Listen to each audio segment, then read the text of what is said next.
پردے میں تو سب سے زیادہ سختی جو ہے وہ انہی رشتوں میں ہونی چاہیے۔ ابھی کل آپ نے پڑھا ہوگا ایک نوجوان 20 برس سعودی عرب کے اندر سروس کر کے آیا، 4 بچوں کو ذبح کیا، اپنی بیوی کو بھی جلا دیا۔ کیوں جلا دیا؟ اس سے آ کر کچھ پتہ لگا ہوگا نا کہ میں وہاں کیا کرتا رہا اور یہ یہاں کیا کرتی رہی۔ پہلے انفرادی توبہ،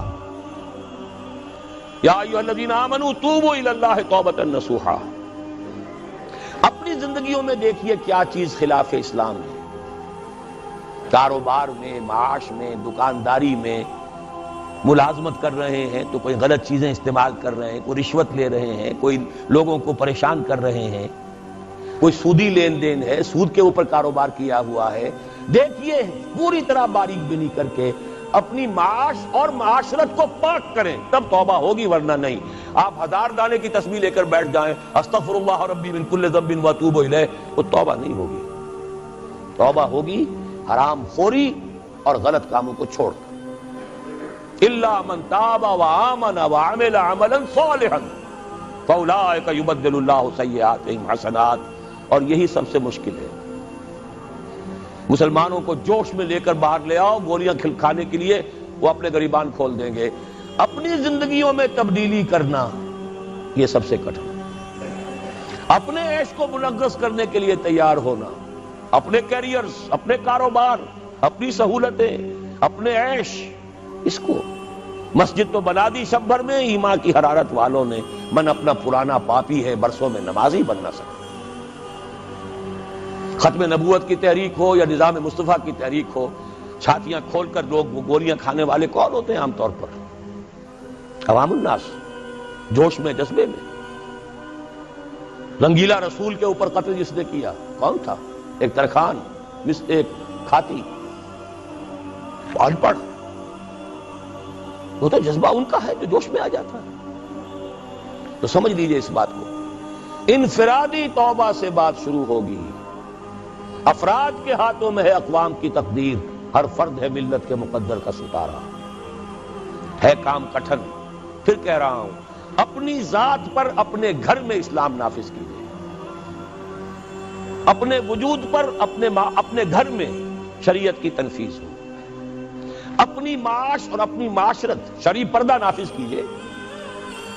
دن میں تارے نظر آ جائیں گے، بائیکاٹ ہو جائے گا، رشتہ دار ناراض ہو جائیں گے، آپ کے داماد ناراض ہو جائیں گے۔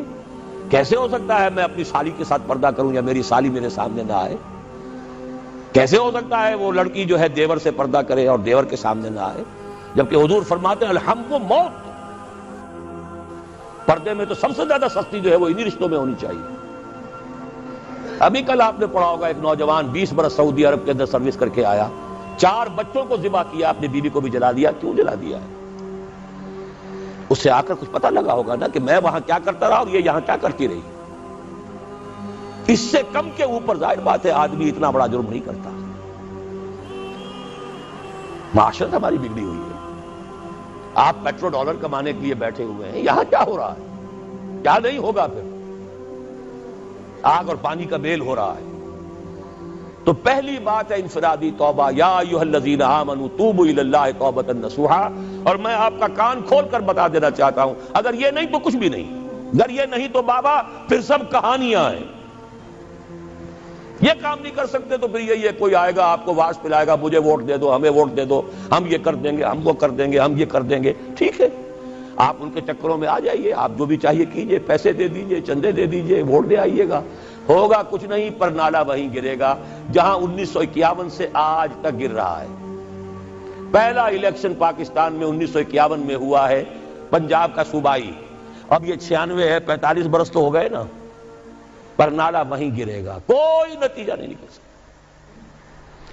اس انفرادی توبہ پہ جو لوگ ہمت کر لیں، کمر کس لیں، اب اگلا قدم یہ ہے کہ وہ جڑ کر جمع ہو کر ایک طاقت بنے۔ یہ اکیلے اکیلے تنے جو ہیں یہ بہار کو نہیں پھوڑ سکیں گے۔ علیکم بالجماعہ، ید اللہ علی الجماعہ، اللہ کی تائید، اللہ کی نصرت جماعت کے ساتھ ہوتی ہے، افراد کے ساتھ نہیں۔ جماعت بنے، اور جماعت کے لیے جو بنیاد ہم نے اختیار کی ہے اللہ کے فضل و کرم سے، جیسا کہ ابھی تعارف میں بھی ڈاکٹر صاحب نے آپ کو بتایا، ہم نے مغربی اصول نہیں اختیار کیے، بیعت کا اصول لیا ہے۔ واحد ہے کہ جس کا ذکر قرآن میں ہے، جس کا ذکر حدیث میں ہے، جس کا ذکر سیرت میں ہے، جس کا ذکر ہماری 1300 برس کی تاریخ میں ہے. یہ 14ویں صدی میں آ کے البتہ بیعت کے بجائے بھی کچھ جماعتیں بننی شروع ہو گئی. ورنہ شاہ سید احمد بریلوی کھڑے ہوئے بیعت کی بنیاد پر. حضور نے بیعتیں لی، بیعت عقبہ اولیٰ، بیعت عقبہ ثانیہ، بیعت رضوان، خواتین کی بیعت، خلفاء کی بیعتیں ہوئی. خلافت ملوکیت میں بدل رہی تھی، حضرت حسین رضی اللہ تعالیٰ عنہ میدان میں آئے، بیعت لے کر آئے. یہ دوسری بات ہے کہ کوفیوں نے بیعت توڑ دی، یہ دوسری بات ہے. اس کا کوئی الزام حضرت حسین پر نہیں ہے رضی اللہ تعالیٰ عنہ. پھر ہمارے ہاں اگر سیرت اور کردار اور تزکیہ نفس کے لیے تو بھی بیعت، مرشد سے بیعت، بیعت ارشاد. پھر جتنے جہاد ہوئے، چاہے وہ سید احمد بریلوی کا تھا، چاہے وہ مہدی سوڈانی کا تھا، چاہے وہ سنوسی کا تھا، بیعت.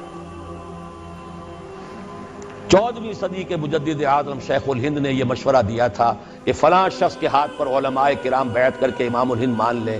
وہ مشورہ نہیں مانا گیا. نومبر 1920، 76 برس پہلے کی بات آپ کو بتا رہا ہوں، 20 نومبر 1920 کو، لیکن علماء کے اجلاس نے اسے قبول نہیں کیا. اس کے بعد سے ہماری تنظیمیں جو بنتی ہیں وہ جمہوری قسم کی ہیں، ممبرشپ ہے، اس کے صدر بناؤ، اس کا یہ کرو، اس کا وہ کرو. جبکہ قرآن میں، حدیث میں، سنت میں، سیرت میں کم سے کم 1300 برس کی تاریخ میں سوائے بیعت کے اجتماعیت کی کوئی بنیاد نہیں ہے. ایک شخص سے بیعت کرو، اس کا حکم سنو اور مانو، الا یہ کہ وہ شریعت کے خلاف حکم دے. بات ختم. اسے ٹھوک بجا کر دیکھ لو، اس کا ماضی دیکھ لو، اس کا حال دیکھو، اس کے قریب جا کر رہو، اس کے معمولات کو دیکھو. لیکن جب اس کے بعد دل ٹھک جائے، اس کے خیالات کیا ہیں، اس کے نظریات کیا ہیں، پھر اس کے ہاتھ میں ہاتھ دے کر اپنے آپ کو اس کے حوالے کرو. جیسے کہ حضرت عبادہ ابن صامت کی حدیث ہے رضی اللہ تعالی عنہ، اور متفق علیہ ہے، صحیح مسلم صحیح بخاری دونوں میں. بایعنا رسول اللہ صلی اللہ علیہ وسلم علی السمع والطاعۃ فی العسر والیسر والمنشۃ والمکرہ وعلی عثرۃ علینا وعلی لا ننازع الامر اہلہ وعلی ان نقول بالحق اینما کنا لا نخاف فی اللہ لومۃ لائم. حضرت عبادہ فرماتے ہیں ہم نے بیعت کی تھی اللہ کے رسول سے کہ آپ کا ہر حکم سنیں گے اور مانیں گے، خواہ مشکل ہو خواہ آسان ہو، خواہ ہماری طبیعتیں آمادہ ہوں خواہ ہمیں اپنی طبیعتوں پر جبر کرنا پڑے، خواہ آپ دوسروں کو ہم پر ترجیح دے دیں. ہم یہ نہیں کہیں گے کہ ہم آپ کے پرانے خادم تھے، یہ نو وارد آیا تھا، آپ نے اس کو امیر بنا دیا. نہیں، یہ آپ کا اختیار ہوگا. اور جسے بھی آپ امیر بنائیں گے ہم ان کے ساتھ چھینا جھپٹی نہیں کریں گے، جھگڑا نہیں کریں گے، تعاون کریں گے. ہاں، حق بات ضرور پیش کر دیں گے، جو مشورہ ہوگا ضرور دیں گے، جو صحیح باتیں کہیں گے جہاں بھی ہوں گے. کسی کی خوف کی وجہ سے زبان بند نہیں کریں گے. یہ ایک حزب اللہ، اللہ کے دین کو غالب کرنے کے لیے جماعت جو ہے، یہ اس کا ایک مکمل دستور ایک حدیث میں